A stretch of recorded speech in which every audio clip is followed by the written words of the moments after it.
কাছি দিয়ে এভাবে কেটে নিতে হবে। এরকম চ্যাপ্টা হবে। এটা দেখতে যতটা সুন্দর, খেতে কিন্তু দারুণ। নমস্কার বন্ধুরা, বলে গেছেন উইথ ভিলেজপুর আপনাদের সবাইকে স্বাগত জানিয়ে আজকে রেসিপি শুরু করছি। আর আজকে আমি মাছের কাটলেট করে দেখাবো। লোটে মাছ দিয়ে আজকে কাটলেট করবো, একদম দারুণ স্বাদের একটি রেসিপি। প্লিজ বন্ধুরা আপনারা অবশ্যই পুরো ভিডিওটি দেখবেন, আশা করি ভালো লাগবে। আর যারা আমার চ্যানেলে এখনও নতুন, আমার চ্যানেলটি সাবস্ক্রাইব করে আমাকে সামনের দিকে এগিয়ে যেতে সাহায্য করবেন। তো চলুন আমি কিভাবে লোটে মাছের কাটলেট করি আপনাদেরকে দেখাই। দেখুন বন্ধুরা, এখানে আমি 5টি বড় সাইজের লোটে মাছ নিয়েছি। এখন মাছগুলোকে কেটে নিব।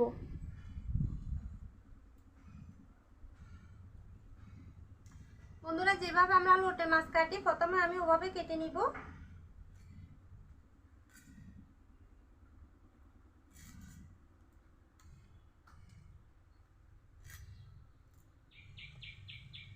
দেখুন লেজের টিকটা একটু বেশি করে বাদ দিয়ে দিব।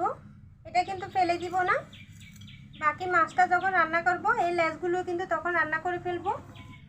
এখন আমি দেখাবো কাটলেটের জন্য মাছটা কিভাবে কেটে নিতে হবে। এই দেখুন, পেটের অংশ থেকে এভাবে কাছি দিয়ে এভাবে কেটে নিতে হবে। এই যে কাঁটাটা বাদ দিতে হবে। এভাবে করে কেটে মাঝখান থেকে কাঁটাটা বাদ দিয়ে দিতে হবে, কারণ কাটলেটের মধ্যে তো আর কাঁটা রাখা যাবে না। আপনাদের কাছে যেভাবে সুবিধা ওইভাবে কেটে শুধু কাঁটাটা বাদ দিয়ে দিবেন।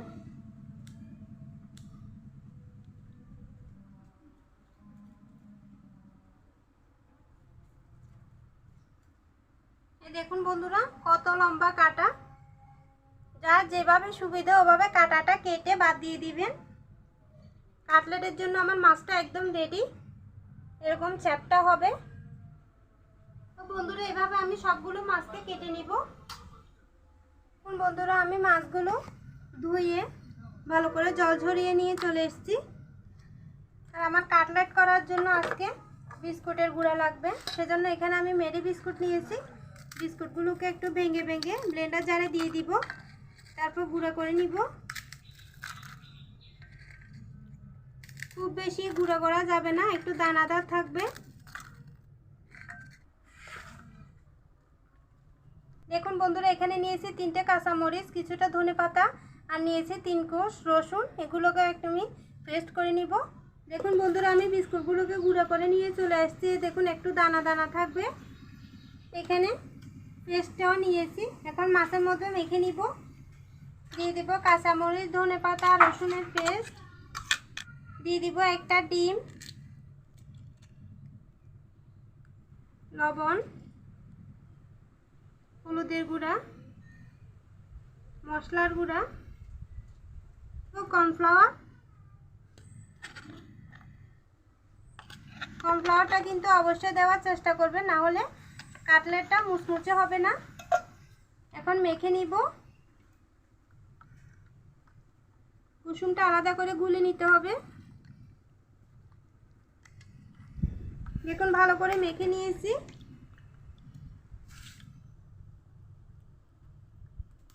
বন্ধুরা, একটি একটি করে মাছ তুলে আমি এখানে বিস্কুটের গুঁড়ার মধ্যে এভাবে গড়িয়ে নিব।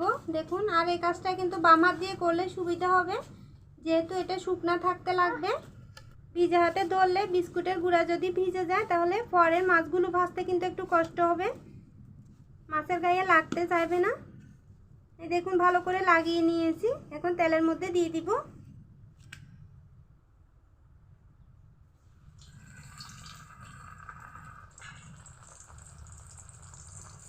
হালকা আঁচে ভেজে নিতে হবে। এক পিঠ ভালো করে ভাজা হলে তারপর উল্টে দিতে হবে। বন্ধুরা, এক পিঠ ভাজা হয়ে গেছে, এখন উল্টে দিতে হবে।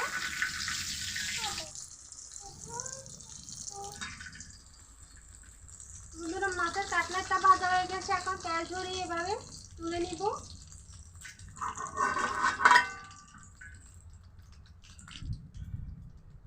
এভাবে বাকি সবগুলো ভেজে নিব।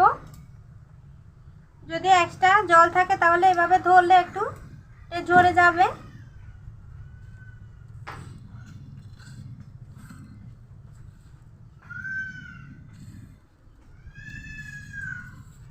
তেলের মধ্যে দিয়ে দিব।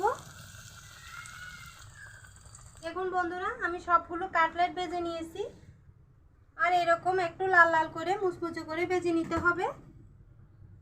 এটা দেখতে যতটা সুন্দর, খেতে কিন্তু দারুণ। আপনারা এভাবে লোটে মাছের কাটলেট একদিন হলো বাড়িতে করে খেয়ে দেখবেন, দারুণ লাগে খেতে।